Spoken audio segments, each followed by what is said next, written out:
Uma vitória gigante, não só para a Porsche, mas também para o convidado, Nico Hülkenberg.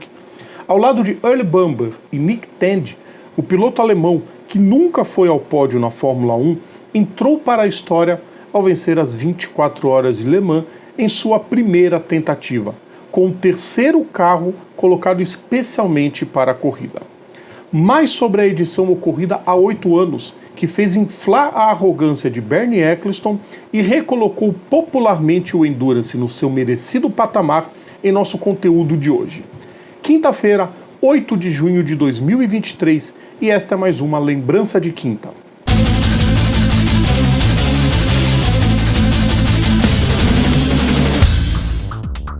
Salve a todos os nossos ouvintes e seguidores, sejam todas e todos bem-vindos. Eu sou o Rodrigo Vilela, está começando mais uma Lembrança de Quinta, dia de relembrar mais um momento clássico das pistas. Antes de começar, o pedido de sempre, o pedido diário, deixem o like nos nossos vídeos, compartilhem nosso conteúdo, inscrevam-se no nosso canal e ativem as notificações, isso ajuda muito.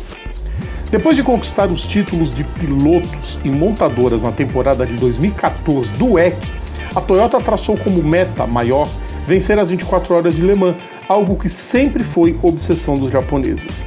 A Audi, grande bicho-papão do século, era a defensora do cobiçado troféu da lendária prova e almejava a sua 14ª conquista. E tinha a Porsche.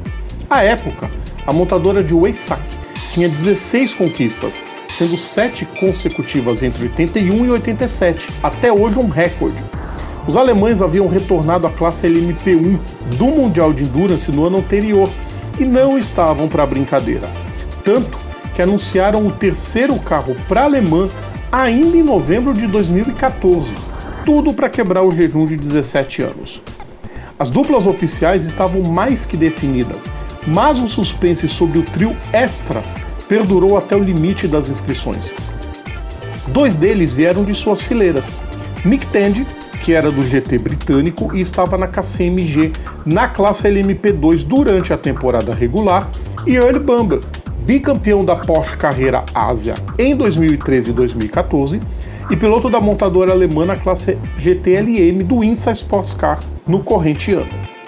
A terceira vaga foi um mistério total. O escolhido acabou sendo Nico Hülkenberg. Piloto da Force India naquela temporada, o campeão da GP2 de 2009 ainda buscava uma grande chance na categoria máxima dos monopostos e aceitou o desafio. Vale lembrar, porém, que a chance só apareceu para ele porque tanto Fernando Alonso quanto Daniel Ricciardo, que haviam sido contratados antes, foram vetados. O espanhol pela Honda, que fornecia motores para sua equipe, a McLaren, e o australiano pela Red Bull. Bernie Ecclestone, à época chefão da Fórmula 1, tentou evitar ao máximo que Hülkenberg participasse por pura birra, mas não interferiu na decisão do piloto. Outra novidade era a Nissan, que retornava à prova com o discurso de buscar a vitória com seus carros de tração dianteira. Era um projeto corajoso, mas que não deu certo na prática. A montadora já sabia de antemão que faria apenas figuração. Um total de 56 carros partiu para a 83ª edição da corrida. Àquela altura, a Audi liderava o campeonato, com André Lotterer, Benoît Treluyer e Marcel Fassler, donos de 3 conquistas em solo francês, com 50 pontos. A montadora de Ingolstadt também teria 3 carros em disputa, enquanto a Toyota alegou problemas orçamentários para manter apenas os 2 que disputavam a temporada regular. Entre os GTs, a Aston Martin chegava empolgada para a prova, vinda de vitória tanto na GTE Pro quanto na GTE AM nas 6 horas de Spa-Francorchamps. 3 brasileiros participariam da prova: Lucas de Grassi, da Audi na LMP1, Pipo Derani, da G-Drive na LMP2 e Fernando Ress, da Aston Martin na GTE Pro. Os 3 carros da Porsche dominaram a qualificação, seguidos pelos 3 da Audi e os 2 da Toyota. Entre os independentes, a Rebellion ocupou 8ª e 9ª colocações. A KCMG ficou na frente na LMP2, enquanto a Aston Martin ponteou os tempos nas 2 categorias GTs. Na largada, Timo Bernhard, no carro 17, tomou a primeira posição de Niliani no 18. Hülkenberg caiu para quarto, ultrapassado por Loic Duval no Audi número 8. Com 2 horas de prova, André Lotterer é quem colocava o Audi número 7 na ponta, seguido de Yanni, Bernhard e Duval. Hülkenberg fechou a primeira, digamos, bateria em sexto, mas o carro 19 assumiu a quarta posição logo após a maioria da troca de pilotos. O safety car foi acionado por causa da batida de Patrick Pilet, que viu seu Porsche 911 pegar fogo. Nenhum ferimento e alguns minutos após o recomeço, Duval bateu na barreira de pneus. Embora retornasse à prova, o fez bem mais atrás. Tandy subiu para o quarto posto quando cedeu o volante a Bamber. Na ponta, Brandon Hartley assistia de camarote ao duelo entre Benoît Treluyer e Mark Lieb. Enquanto Hülkenberg retornava ao 19, Mark Webber assumiu o comando do 17 na liderança. Só que o carro passou a ficar sob investigação por uma ultrapassagem em uma slow zone. Enquanto isso, a Nissan aumentava seu vexame a cada volta. Não bastasse ver seus carros sendo retardatários com menos de 5 horas de prova, o que era espantoso para carros da mesma classe, a montadora japonesa passava pela vergonha de andar mais lento que os LMP2. Quando a corrida havia passado de 25%, Treluyer era o líder e René Rast havia tomado o segundo lugar de Webber. As coisas complicariam para o australiano quando ele passou reto na Mulsanne e bateu na barreira de pneus. O pit stop extra para o conserto do carro acabou anulando a vantagem que a Porsche já imaginava para aquele momento, com uma maior autonomia de combustível. Uma nova rodada de paradas para troca de pilotos colocou Rast em primeiro, com Webber de volta ao volante do 18 em segundo. Só que um safety car foi acionado por causa da batida de Paul-Loup Chatin, que estatelou seu Alpine 36 nos pneus da Mulsanne. Com 8 horas de prova, a relargada precedeu a ultrapassagem de Hülkenberg sobre Webber e que virou liderança quando Rast foi aos boxes fora de hora para troca de pneus.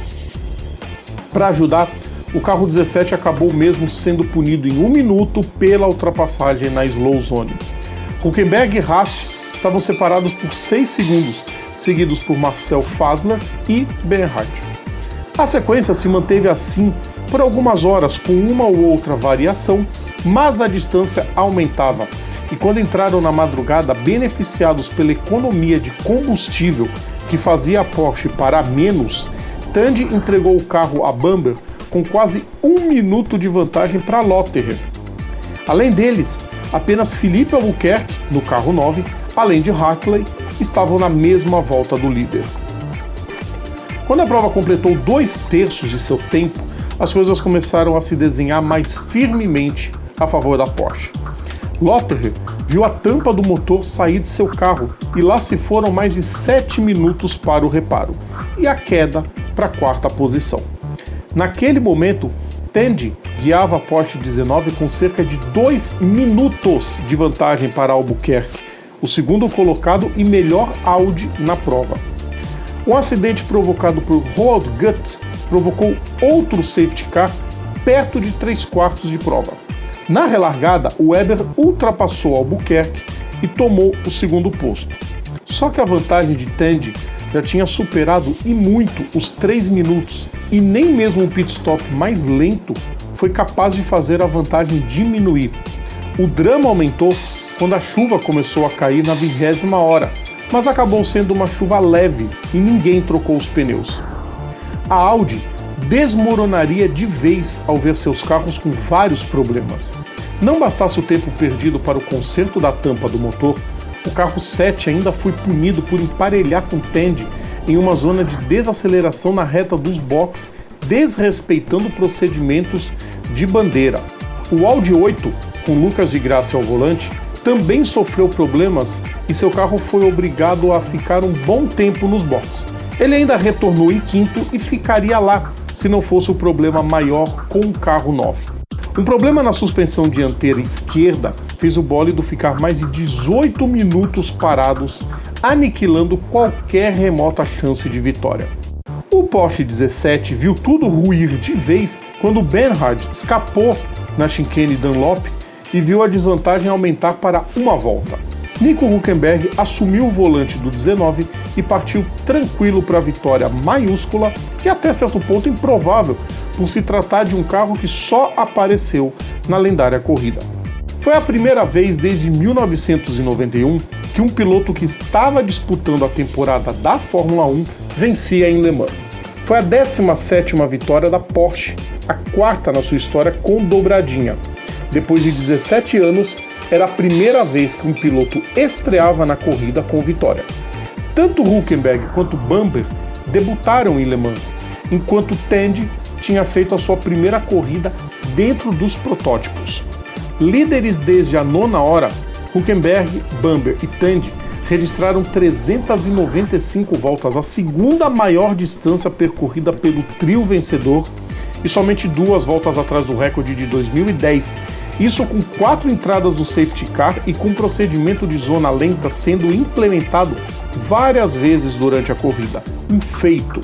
Lotterer, Fasler e Trelloyer salvaram a honra da Audi com a 3ª posição, com Duval, Di Grassi e Arvis em 4º.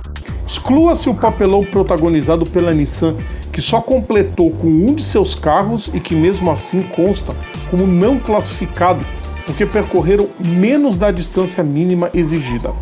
Então dizemos que a Toyota foi uma decepção do começo ao fim, não brigando na ponta em nenhum momento e nada lembrando uma equipe que era a atual campeã do Mundial.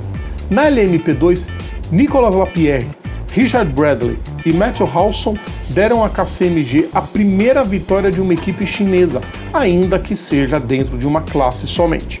Foi um passeio, já que o trio liderou 23 às 24 horas. Destaque para Pipo Derani, que ao lado de Gustavo Yacamán e Ricardo Gonzalez, superou um problema de suspensão para galgar posições e terminar em 4º na classe. Na GTE Pro, a Corvette conquistou, com Oliver Gavin, Tommy Milner e Jordan Taylor, sua 10ª vitória após ver Fernando Hess acertar seu Aston Martin na traseira de Tristan Gomendi, da TDS, e da Ferrari 51, pilotada por Tony Villander, quebrar o câmbio a 2 horas do fim. Já a GTE AM confirmou a asa negra da Aston Martin naquela edição, porque Paul Dallalana liderava com folga até perder o controle na curva Ford, encher a barreira de pneus e abandonar a 45 minutos do fim, entregando de bandeja a vitória para a SMP Ferrari de Vitor Chaitar, Andrea Bertolini e Alexei Bazov. A vitória maiúscula de Hülkenberg fez mal para as relações entre FIA e FOM, já que o ego inflado e arrogante de Eccleston impedia aceitar que outras categorias pudessem ser tão boas ou melhores que a Fórmula 1. E a edição de 2016 da lendária prova não pôde contar com nenhum piloto da categoria de monopostos, porque o dirigente agendou a etapa de Baku para o mesmo dia, num claro sinal de baixeza. O problema foi resolvido enquanto Chase Carey esteve à frente da Liberty Media, com a Fórmula 1 não conflitando com a prova de Endurance. Mas as rusgas já retornaram entre Stefano Domenicali e Mohammed Ben Sulayem, atualmente presidente da FIA, que teve que se impor para não haver conflito de datas para 2023, já que as 24 horas de Le Mans completarão 100 anos. Bernhard, Webber e Hartley conquistariam o título daquela temporada e a Porsche engrenaria mais 2 vitórias em Le Mans, em 2016 e 2017, antes de abandonar os protótipos, rumo à Fórmula E. Lembrando essa época de Le Mans, também vale lembrar que a Toyota aprendeu com os erros de 2015 e desenvolveu um super carro para 2016 que economizava muito combustível. E vale lembrar sempre, apesar de eles só terem conseguido a primeira vitória em 2018, em 2016 eles venceriam se não fosse aquela derrota doída, faltando 3 minutos para o fim, quando o carro quebrou na última volta da prova. Só que essa história a gente conta um outro dia. Gostaram, pessoal? Eu adoro quando o povo da Fórmula 1 dá um tapa de pelica na categoria e faz sucesso em outras categorias. O Hülkenberg fez isso correndo, então é sempre muito positivo. Gostaram? Eu sei que vocês gostaram, pessoal. Quinta-feira que vem tem outra lembrança de quinta, tem outro grande momento das pistas. Lembrando sempre, todo o nosso conteúdo está no YouTube, está nas plataformas digitais, ou então assinando o nosso feed, is.gd/programa Papo Veloz. Sigam também nossas redes sociais, é só procurar a gente por PGM Papo Veloz. Um grande abraço a todos e amanhã a gente está de volta com o nosso aquecimento. Pessoal, tchau!